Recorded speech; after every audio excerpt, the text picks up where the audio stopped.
After over 175 years of brewing, this legendary beer history has come to a stop. We really wanted to include Schlitz in our Heritage Brews since it is such an iconic brand, but it looks like it's just not going to work out. So with sadness, we say and bid farewell to Schlitz beer.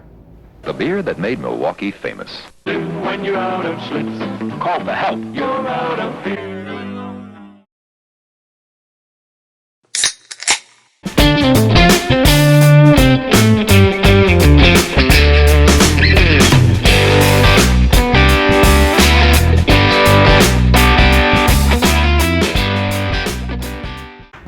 Hey everybody, welcome back to the studio, the world famous Mermaid Lounge, for another episode of Free Beer with Charlie. I'm Big Al, and this is Charlie. Hey, we'd like to welcome everybody back to episode 6 of our Heritage Beer series. Yes. Now tonight we're doing probably the most iconic malt liquor beer that has been around forever. Yes. Colt45. So right away, that sounds like it should come with a holster, a cowboy hat, and maybe a warning from your uncle at Thanksgiving. But here's the first twist. So according to Colt's own brand, guess what? It's got nothing to do with the firearm. Yeah, it's actually named after Jerry Hill from the Baltimore Colts, who wore number 45. So today we're cracking into the story of Colt45. The beer, the brewery, the Baltimore heritage, the ads, the controversy, everything that goes along. But the real question is, does it work every time? So before we get into this, drink responsibly. Be of legal drinking age, and don't blame Charlie if you try to drink history too fast. it happens. Yes. So Charlie, tell us what malt liquor is all about. So it's beer's rowdier cousin. It's a lager, but it's got grain sweetness and it's higher alcohol content, and it's, not meant to be an IPA. It's not fruity, it's not sprucey or flavorful in that respect, and you definitely don't drink it with your pinky out. Right. So Charlie, who makes this? Well, it actually started being brewed in Baltimore, Maryland in 1963 by the National Brewing Company. And that's important because National Brewing wasn't just some random little operation. Baltimore had a real brewing identity. That old National Brewing Complex in Baltimore's Brewer Hill neighborhood became a landmark part of the city's beer history. They say it's where immigrants brewed a community.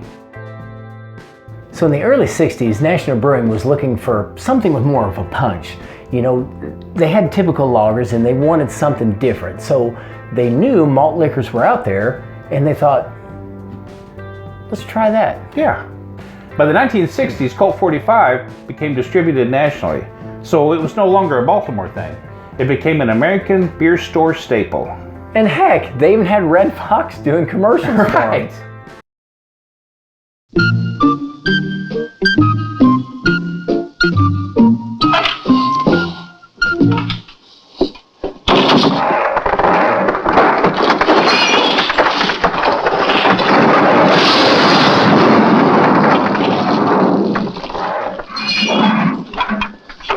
Well, that's urban renewal for you. Did you come here often? If unique is what you seek, Colt45 malt liquor. So like we mentioned earlier, you hear the name Colt45 and we assume it's about a gun, right? Sure. I mean, even though it's named after Jerry Hill, number 45 of the Baltimore Colts, it gives it a double meaning. It gives it a name that sounds powerful, strong, and a little dangerous. That's just good 1960s marketing. You get a sports connection, a good sounding name, and a label with a kicking horse. Apparently it's effective. Right. And let's talk about advertising. Colt45 has one of the most famous taglines ever. Works every time. And the person most tied to that tagline was actor Billy D. Williams. Billy D. Williams talks about the power of Colt45. I've always heard about the power of Colt45, but I was never sure exactly what that meant, so I got some, found out for myself. Hey, Billy, you free tonight? Works every time. The dynamite taste of Colt45. It works every time. I don't always drink malt liquor, but when I do, I make sure the lighting is dramatic. For a lot of people, Colt 45 is inseparable from the world of 40-ounce bottles, corner stores, music references, and old-school beer coolers. It became more than a drink, it became a symbol. Not always a fancy symbol, not always a positive symbol, but definitely a recognizable one. Colt 45 sits in that same cultural lane as Old English 800, Mickey's, and other malt liquors. It's affordable, widely known, and part of a certain American drinking history that's very different from craft beer tap rooms and barrel-aged stouts. This is a beer history from the fluorescent lit fridge door. Big Al, it's probably time I stop yakking and we start cracking. Yeah, that sounds like a good deal for the cracking part anyway. Yeah. You can yak all you want to. I'm ready to try some old Colt 45. Colt 45. Breakfast of champions. Oh yeah, absolutely. And we got real size beers too. It's not we got rear end. we got some real size beers. I know. 16s. You know, we're a little out of practice with this. Yeah, I feel like something's off. It's like we haven't done this before or something. So malt liquor, that's pretty interesting subject when you think about it. Yeah. It's a stronger. I'll let you slide it back. Yeah. It's a stronger, and you don't think about that because thinking even way back, I mean, Mickey's and the little grenades, that was a big deal. Right, You know, cracking those. And the 40 ounces were even a bigger. Yeah, yeah. And that's the crazy thing. Not every beer came in a 40 ounce bottle. No. Just certain ones. Yeah. And that's what's interesting too. And it makes you wonder, primarily the ones that did were malt liquor. Why? Yeah, for the most part. I think it was the crowd they were trying to please. It very well could be. Yes. I mean, and what's funny too is malt liquors seem to be lower cost but higher alcohol. Right. Which, Figure that one out. more bang for your buck. Yeah. We're all looking for that. Yeah, no doubt. Look how crystal clear that is. That's the epitome of beer right there. And if these glasses were cleaner, it'd be even clearer. I mean, you could read your paper through this at breakfast. Right. Yeah. Oftentimes, that's how I know. It has happened. So let's try this. Oh, yeah. I get that little bit of corn sweetness they talk about. Mm-hmm. Hey, you remember what this is running by alcohol? Yeah, this is 5.6.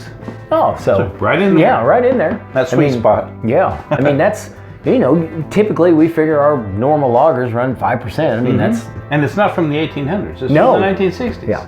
And which is even more crazy. You think about the 60s in this country. Yeah, right. And to survive the 60s, the 70s, the 80s, the 90s. So, Big Al. Charlie. Here's to God, guns, and rock and roll. Amen. Amen. Yeah, it's a classic beer right there. It is good. So does Colt 45 work every time?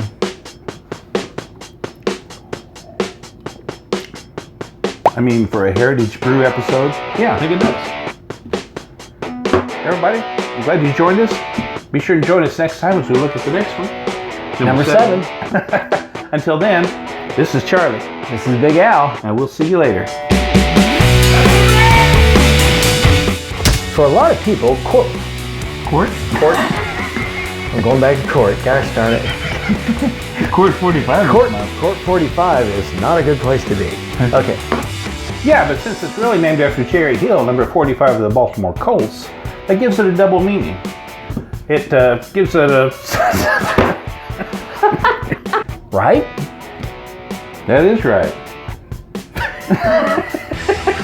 Not sure what I'm supposed to say. Yeah, but it's actually named after Cherry Hill of the Colt 45. Yeah. So stupid. I'm going to do this all over again. It's so good. Like a big doofus had become distributed nationally and was no longer just a So by the 1960s, what's this called? Go for it. Okay. What are we drinking? I'm not sure. American National Beer Store National American. Yeah. Well, why do you have to say national? I just say American. Okay. That's the fun about this. All right. It's our show. That's right. We do it. I like it. Very nice. Was it that easy?